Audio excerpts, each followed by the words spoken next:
Welcome back once again. आज हम अपने इस वीडियो में करेंगे class fourth English the English channel book का chapter 6 Hector hummingbird. Hector hummingbird एक ऐसे बर्ड की कहानी है जिसने अपनी बुद्धि का उपयोग करके एक लड़की को बचाया। तो इस वीडियो में हम इसका एक्सप्लेनेशन देखेंगे और क्वेश्चन आंसर्स का लिंक आपको डिस्क्रिप्शन में मिल जाएगा। चलिए स्टार्ट करते हैं। What we can't achieve through might may be achieved using our wit। जो हम ताकत से हासिल नहीं कर सकते, कभी कभी वो हम अपनी बुद्धि से हासिल कर सकते हैं। ये स्टोरी जो है वो हमिंग बर्ड की है, Hector humming bird. This is the story of vector humming bird who saved a girl using his intelligence when he new railing on strength would not be enough. तो ये कहानी Hector humming bird की है जिसने अपनी बुद्धि का उपयोग करके एक लड़की को बचाया, जबकि वो जानता था कि वो अपनी ताकत पर भरोसा कर सकता है, लेकिन ये पर्याप्त नहीं होगा। यानी वो अपनी ताकत के ज़रिए तो उसे नहीं बचा पाएगा, उसने अपनी बुद्धि का इस्तेमाल करके उसकी जान बचाई। Let us read the story to find out what happened. तो चलिए कहानी पढ़ते हैं और जानते हैं कि क्या हुआ। Something big was happening in the forest. जंगल में कुछ ऐसा घटित हुआ जो बहुत बड़ा था।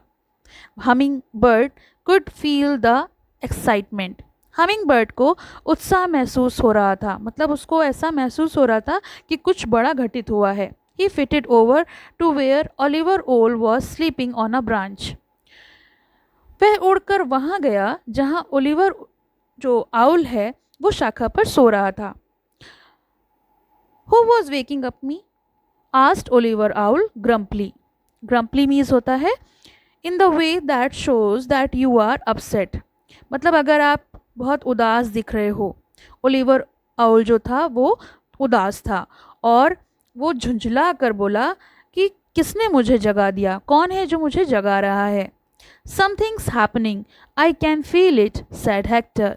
हेक्टर हमिंगबर्ड ने कहा कि कुछ हुआ है, कुछ ऐसा हो रहा है, मुझे महसूस हो रहा है, मैं उसको महसूस कर सकता हूँ, और इसीलिए वो ओलिवर आउल के पास गया।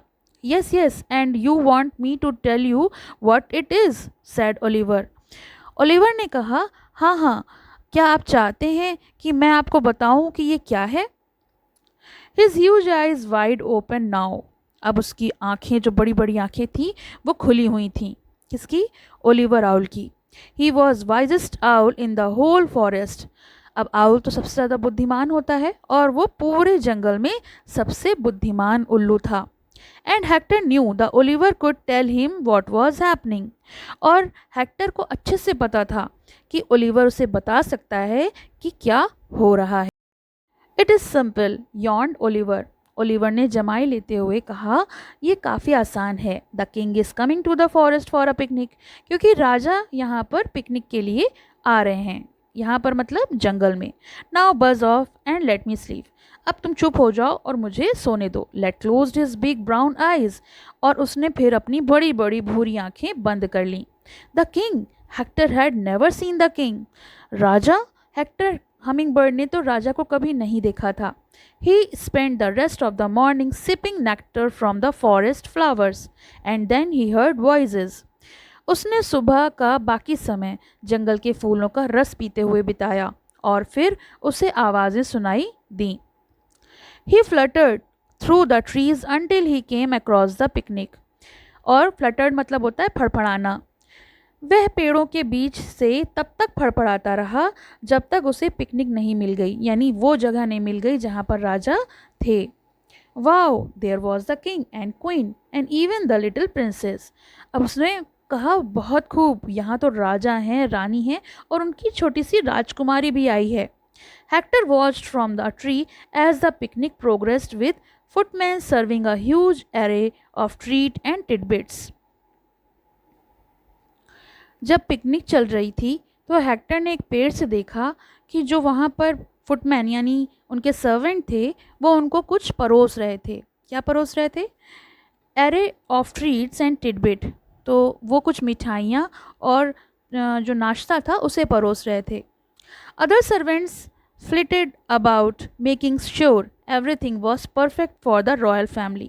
और बाकी जो नौकर थे वो ये ध्यान रखने की कोशिश कर रहे थे कि जो भी वहाँ पर हो रहा है शाही परिवार के लिए सब कुछ परफेक्ट हो, बिल्कुल सही हो, कोई गड़बड़ ना हो।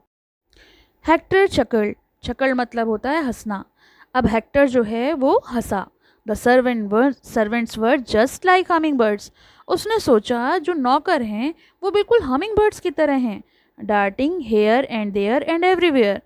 डार्टिंग मीन्स होता है उड़ना या फुदकना, और वो तो बिल्कुल इधर उधर और हर जगह फुदक रहे हैं, जैसे उन्हें काम बताया जा रहा है वो बिल्कुल बगैर सोचे समझे इधर उधर फुदक रहे हैं। Everybody was having a wonderful time until the queen looked up into the trees and screamed. जब तक रानी ने पेड़ों के ऊपर नहीं देखा था तब तक वहाँ का समय बहुत अच्छा चल रहा था, सब लोग अच्छा समय बिता रहे थे। लेकिन जैसे ही रानी ने ऊपर देखा पेड़ के ऊपर, वो चिल्लाई, my baby, she cried, my little girl. और रानी चिल्लाई, मेरी छोटी बच्ची। एवरीबडी लुक्ड अप, सबने ऊपर की तरफ देखा। While they had been so busy picnicking, the princess had climbed high up into the big old oak tree and was now on a branch for the above the ground. जब वे सारे लोग picnic में बहुत व्यस्त थे तब राजकुमारी यानी वो छोटी सी बच्ची एक बूढ़े पुराने ओक के पेड़ पर चढ़ गई थी और अब वो ज़मीन से काफ़ी ऊपर की शाखा पर थी। Save my daughter commanded the king.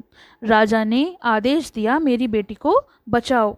But just as his men ran towards the tree the princess slipped. लेकिन जैसे ही राजा के जो आदमी थे वो पेड़ की तरफ भागे तो राजकुमारी फिसल गई। स्लिप्ड मतलब फिसल गई। Grabbing the branch with her hands and dangled helplessly in the air. Dangle मतलब लटकना। ग्रैबिंग द ब्रांच, अब वो जब फिसल गई तो उसने एक शाखा को अपने हाथों से पकड़ लिया एंड वो हवा में लटक गई असहाय होकर। हेल्पलेसली मतलब अब बिल्कुल जब आप यहीं से गिरते हो, फिसलते हो तो कोई चीज़ अपने आप को बचाने के लिए पकड़ते हो, तो उसने भी एक शाखा को पकड़ लिया, ग्रैब कर लिया और वो उस पर असहाय रूप से लटक रही थी। She couldn't hold on very long and would surely fail. उसको पता था या उसे एहसास था कि वो ज़्यादा देर तक टिक नहीं सकेगी और निश्चित रूप से ही गिर जाएगी, क्योंकि बच्ची थी, कितनी देर उसको पकड़ सकती थी। Suddenly crowd गैस्प्ड। क्राउड यानी भीड़, गैस्प यानी इकट्ठी हो गई। अचानक जो भीड़ है वो इकट्ठी हो गई और सबका दम निकलने लगा। गैस्पिंग मतलब दम फूलना। Their way up in the tree was a humming bird pulling the princess by the dress back onto the branch। वहाँ पेड़ों के ऊपर एक हमिंग बर्ड थी जो राजकुमारी को उसकी पोशाक से वापस ऊपर शाखा पर खींच रही थी। Hector pulled and pulled, Hector ने खींचा और खींचा and his wings humped and humped. Wings यानी उसके पंख भी फड़फड़ा रहे थे, भाई उसको ऊपर खींचने में मेहनत लग रही थी। But the princess was too heavy, क्योंकि जो राजकुमारी थी वो काफ़ी भारी थी। हमिंग बर्ड के कंपैरिजन में राजकुमारी का वज़न ज़्यादा था। He could feel her slipping as her grip on the branch failed. और वो महसूस कर सकता था कि अगर राजकुमारी फिसल रही है क्योंकि शाखा जो है उसकी काफ़ी कमज़ोर हो रही है, तो राजकुमारी जो है वो अपनी ग्रिप जो है वो छोड़ रही है। Then a voice sound in his ear, तभी उसके कान में आवाज़ पड़ी, he who is not strong enough must be smart enough. तो उसने क्या कहा, जो इतना ताकतवर नहीं है वह काफ़ी होशियार होगा। यानी कि अगर आपके पास ताकत नहीं है तो कम से कम आपका दिमाग तो चलता है, आपके पास बुद्धि तो है। Hector glanced around but couldn't see Oliver. अब हेक्टर ने इधर उधर देखा तो चारों तरफ, लेकिन उसको ओलिवर दिखाई नहीं पड़ा। ओलिवर कौन था? जब हमने स्टार्टिंग में पढ़ा था ओलिवर आउल था। He did, however, see a strong vine hanging against the tree's trunk। तो उसने देखा कि पेड़ के तने से एक मजबूत बेल लटक रही थी। बेल देखिए, ये पिक में दी हुई है, ये देखिए, इसको हम कहते हैं वाइन, बेल। और ये काफ़ी मजबूत होती है और पेड़ के तने से ये लटक रही थी। In the बिंक of the N I Hector grabbed the end of the wine, और पलक झपकते ही हेक्टर ने बेल का सिरा पकड़ लिया, और जैसे ही उसने उसको पकड़ा princess Giri. As the princess fell, he flew with it around and around the princess, finally knotting the vine under the princess. जैसे ही राजकुमारी गिरने लगी तो उसने उस बेल को राजकुमारी के चारों ओर लपेट दिया, जिससे कि राजकुमारी जो है वो नीचे नहीं गिरी, बेल से बंध गई। Only the humming bird could have phloem so fast, क्योंकि हमिंग बर्ड जो है वो बहुत तेजी से उड़ सकता है। एवरीबडी गैस्प्ड, गैस्प मतलब सबकी सांस बिल्कुल थम सी गई जब princess plummeted towards the ground. Plummeted means होता है fell suddenly from the high position, कोई बहुत ऊंचे से गिरता है उसे हम कहते हैं plummeted. And then she was suddenly pulled up short, और फिर अचानक वो ज़मीन पर गिरने से बच गई। द वाइन हेल्ड, बेल ने उसे पकड़ लिया था। The princess dangled safely in the air, अब जो राजकुमारी थी सुरक्षित रूप से हवा में लटक रही थी। 3 of the king's men scrambled up the tree, राजा के 3 आदमी पेड़ के ऊपर चढ़े, पेड़ के ऊपर, and soon had her safely on the ground, और जल्द ही उसे ज़मीन पर सुरक्षित ले आए। शी वॉज अनहर्ट, उसे चोट भी नहीं लगी थी। The forest resound with the cry, पूरा जंगल गूंज से भर उठा। Hurray for the humming bird, सबने हमिंग बर्ड के लिए चेयर अप किया, क्योंकि हमिंग बर्ड ने काम ही ऐसा किया था। Hector moved into the castle at the Kings insistence, और हेक्टर जो है वो राजा के आग्रह पर महल में चला गया। The royal gardeners planted special flower gardens full of his favourite blooms, और शाही बागवानों ने उसके पसंदीदा फूलों से उस जगह को भर दिया बागीचे में, और वो बागीचा जो था उसके पसंदीदा फूलों से भर गया।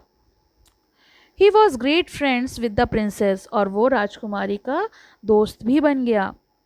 And then often played together in the forest, और वो कभी कभी जंगल में भी साथ साथ खेलते थे। Although she was forbidden to climb any more trees, यहाँ तक कि जो राजकुमारी थी वो अक्सर जंगल में एक साथ खेलती थी, और उसे लेकिन पेड़ों पर चढ़ने की मनाही थी।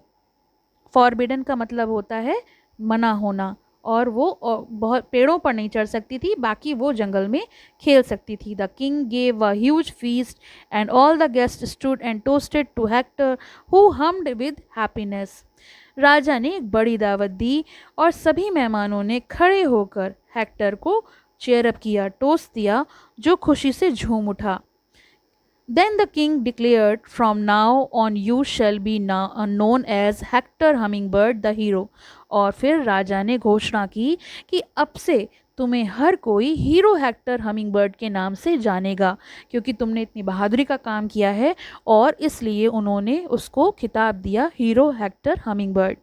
तो ये तो हो गया चैप्टर का एक्सप्लेनेशन। इसके क्वेश्चन आंसर्स का लिंक आपको डिस्क्रिप्शन में मिल जाएगा, तो आप वहाँ से देख सकते हैं। पसंद आया हो तो लाइक करें, शेयर करें और चैनल को सब्सक्राइब करें।